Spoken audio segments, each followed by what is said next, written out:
Deux agents du régime syrien jugés en Allemagne pour crimes contre l'humanité. Un procès exceptionnel s'ouvre ce jeudi à Koblenz, en Allemagne. Pour la première fois, des agents des services de renseignement syriens seront jugés pour crimes contre l'humanité.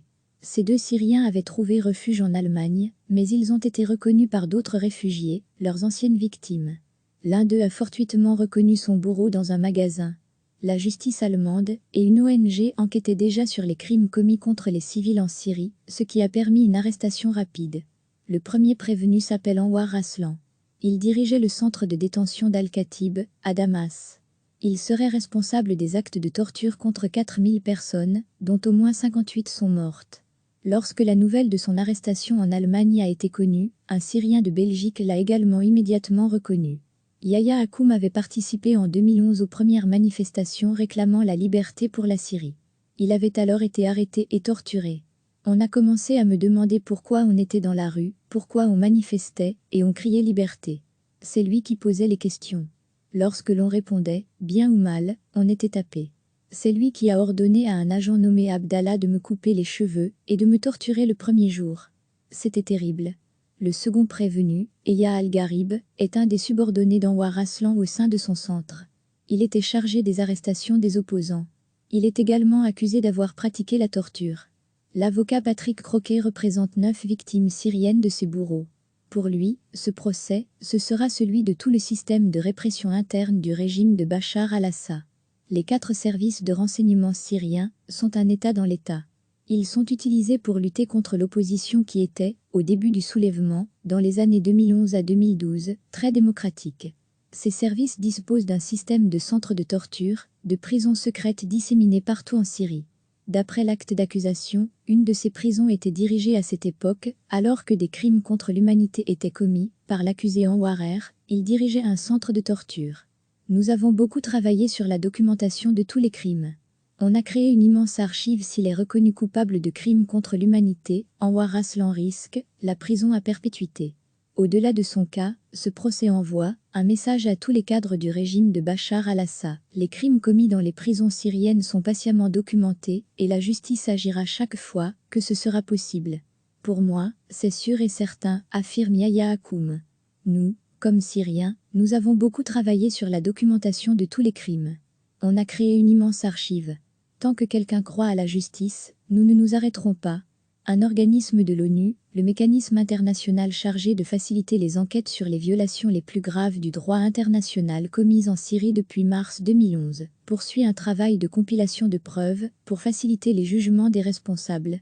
La justice allemande a déjà émis d'autres mandats d'arrêt et les justices d'autres pays ont également ouvert des enquêtes. Il existe en Syrie 27 centres de détention, gérés par des agences de renseignement, les Mukhabara.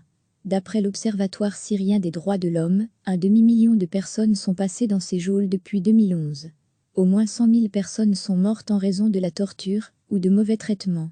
En 2014, un ancien photographe de la police militaire, exfiltré sous le pseudonyme de César, avait révélé des milliers de photographies de détenus torturés et suppliciés. Pour des enquêteurs de l'ONU, le grand nombre de détenus morts indique que le gouvernement est responsable d'actes qui relèvent de l'extermination et sont assimilables à un crime contre l'humanité. La justice allemande agit en vertu du principe de compétence universelle. Le procès des 2 ex-agents syriens devrait durer plusieurs mois, peut-être plusieurs années. Recevez chaque matin l'essentiel de l'actualité. Un procès exceptionnel s'ouvre ce jeudi à Koblenz, en Allemagne. Pour la première fois, des agents des services de renseignement syriens seront jugés pour crimes contre l'humanité. Ces 2 Syriens avaient trouvé refuge en Allemagne, mais ils ont été reconnus par d'autres réfugiés, leurs anciennes victimes. L'un d'eux a fortuitement reconnu son bourreau dans un magasin. La justice allemande et une ONG enquêtaient déjà sur les crimes commis contre les civils en Syrie, ce qui a permis une arrestation rapide. Le premier prévenu s'appelle Anwar Aslan. Il dirigeait le centre de détention d'Al-Khatib, à Damas.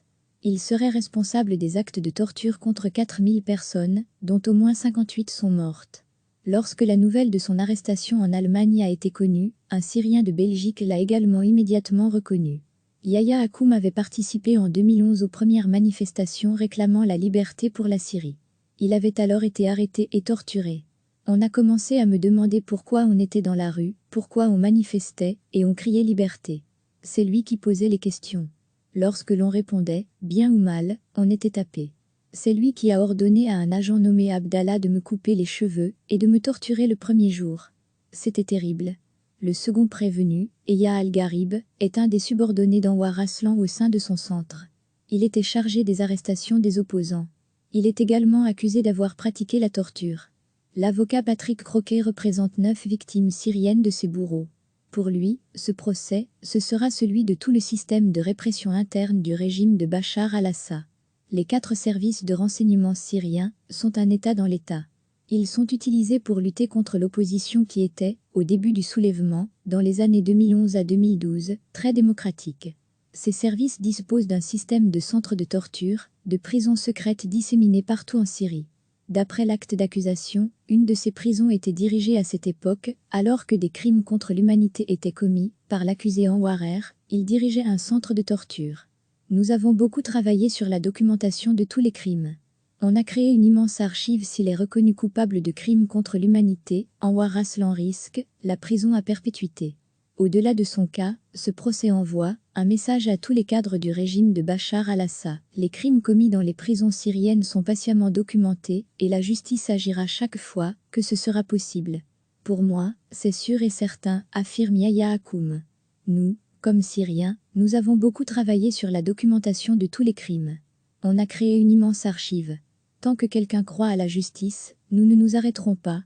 Un organisme de l'ONU, le mécanisme international chargé de faciliter les enquêtes sur les violations les plus graves du droit international commises en Syrie depuis mars 2011, poursuit un travail de compilation de preuves pour faciliter les jugements des responsables. La justice allemande a déjà émis d'autres mandats d'arrêt et les justices d'autres pays ont également ouvert des enquêtes. Il existe en Syrie 27 centres de détention, gérés par des agences de renseignement, les Mukhabara. D'après l'Observatoire syrien des droits de l'homme, un demi-million de personnes sont passées dans ces geôles depuis 2011. Au moins 100 000 personnes sont mortes en raison de la torture ou de mauvais traitements.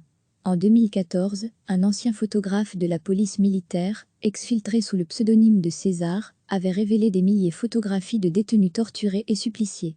Pour des enquêteurs de l'ONU, le grand nombre de détenus morts indique que le gouvernement est responsable d'actes qui relèvent de l'extermination et sont assimilables à un crime contre l'humanité. La justice allemande agit en vertu du principe de compétence universelle. Le procès des 2 ex-agents syriens devrait durer plusieurs mois, peut-être plusieurs années. Cliquez sur s'abonner pour recevoir les dernières nouvelles.